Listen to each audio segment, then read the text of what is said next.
Hello বন্ধুরা, আজকে আপনাদের আমার পছন্দের একটা ভর্তা তৈরি করে দেখাবো। তার জন্য প্যানে একটু তেল দিয়ে নিলাম, তারপরে রসুনটা হালকা করে ভেজে নেব। তারপরে কাঁচামরিচ দিলাম, তারপরে পেঁয়াজটা দিলাম।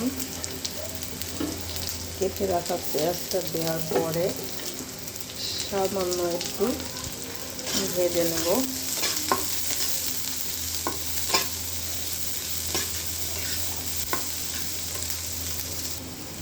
দেখতে পাচ্ছেন পেঁয়াজটা হালকা বাদামি হয়ে আসছে, হালকা করে ভেজে নেব।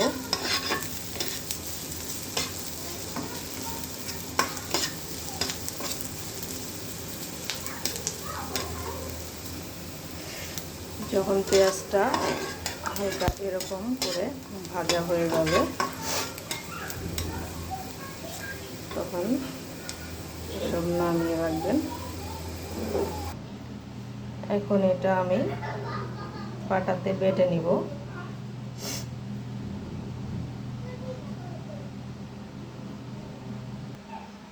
এবার পেঁয়াজ রসুন মরিচ বাটা হয়ে গেছে।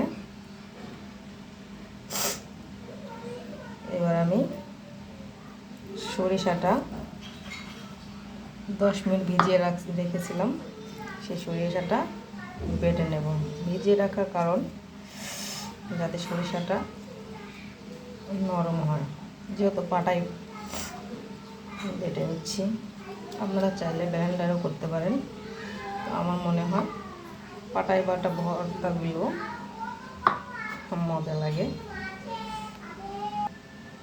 সরিষা বাটা হয়ে গেছে। আগের বাটা রসুন পেঁয়াজগুলো একসাথে করে নেব।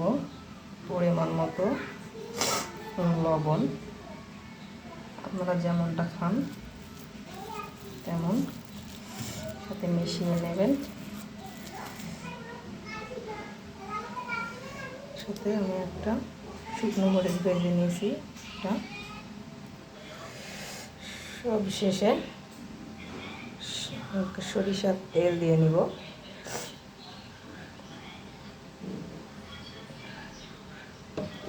তারপর ভালোভাবে এটাকে মিশিয়ে নেব। আমাদের ভর্তা